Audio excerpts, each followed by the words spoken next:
The neighborhood of Metia Burj, southwest of Kolkata, is gripped by a looming fear. Just days before the state election at the end of April, nearly half of the voters here have been declared ineligible, including 53-year-old Shakila Bibi. I've been in this house for the last 45 years now. Shakila is among the 9 million voters in West Bengal whose names have been struck off as part of a sweeping revision of voter rolls known as the Special Intensive Revision or the SIR led by the Election Commission of India. Muslims, who make up nearly 30% of the state's 105 million people, allege they are being intentionally targeted by the Hindu nationalist government of the BJP. I can say with certainty our names were removed from the voter list because my family and I are Muslim. What other reason is there? 3 generations of my family have been living here now. How were our names removed? This is a grave injustice. Even when all 12 family voters hold official Indian documents, only one of her daughters made the list with no explanation from authorities. The rest now face their worst nightmare. Senior BJP leaders have frequently labelled Bengali-speaking Muslims as infiltrators, threatening to deport them to neighbouring Bangladesh. I am worried about the future for me and my children. My world has turned upside down. My country is suspicious of me, seeing me as an enemy. I am a citizen of India, so is my father. They label us as Rohingyas and Bangladeshis. I do not even speak their language. How could I be Bangladeshi? Last year, the Election Commission launched a revision of rolls covering over 950 million voters across the country, an exercise officials said was aimed at removing deceased or absentee voters. In West Bengal alone, this monumental task has been entrusted to over 80,000 polling officials. Mohibullah Sheikh was assigned a village in Kalana, 100 kilometers north of Kolkata. He was given just a month to complete nearly 800 voter registration forms and verify each voter's credentials, all while working full-time as a teacher.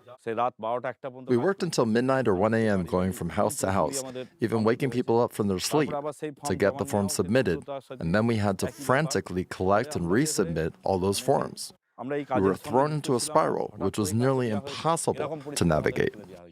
Yet, despite going the extra mile to secure the villagers' rights, over 30% of the voters he assessed were suspended. And to his shock, his own name was missing as well. I couldn't believe my name was left out. I'm a poll officer with a government job. I have every official document, my birth certificate, national ID. I was really angry. Many observers have pointed out that the highest number of deletions occurred in constituencies unfavorable to Prime Minister Modi's BJP, areas with large Muslim populations who have historically supported his rival, the current Chief Minister and head of the Trinamool Congress, Mamata Banerjee. Social scientist Sabir Ahmed says this may explain the disproportionately high deletion of Muslim voters. In Bhabanipur, where Chief Minister is also contesting, where Muslim population is around 20%, but their name deleted is around 42%. We can see the same pattern. Take the example of the Murshidabad and Malda, where the Muslims are much higher in numbers and the percentage of deletion is extraordinarily high. So this actually raised certain question how these were conducted, this exercise, whether there is any intention to deliberately delete those persons. We have no answer. The hastily conducted roll revision has affected other communities as well, including Hindus. Many deletions stem from spelling errors by an AI tool used by the poll body to translate regional names into English. Bidisha and her mother Shikha have been delisted while her father remains on the list. I filled in all the information carefully on the form and submitted all the documents without any errors. I completed all of my education at this address. Every official document carries this address. So why did this still happen? More than 2.7 million voters in West Bengal were put under review by the Election Commission and given a tight deadline of 15 days to appeal before tribunals, triggering widespread panic and endless paperwork. This is a copy of the tribunal appeal. At the tribunal, I submitted her previous voter card, birth certificate, school certificate, and national ID card. They asked us to apply online to the tribunal, which we did.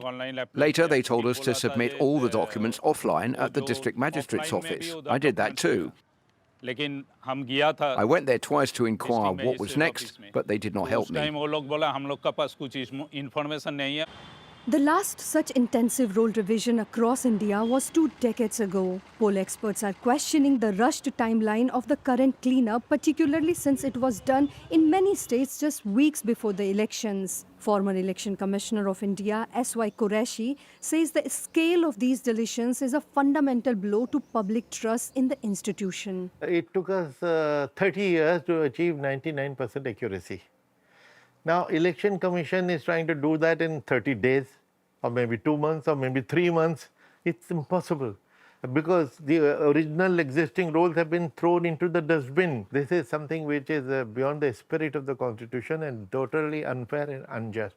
The Election Commission's own slogan for years has been not 1% to be left out. According to the poll authority, over 55 million voters have been deleted across 13 states and union territories, shrinking the rolls by 10%.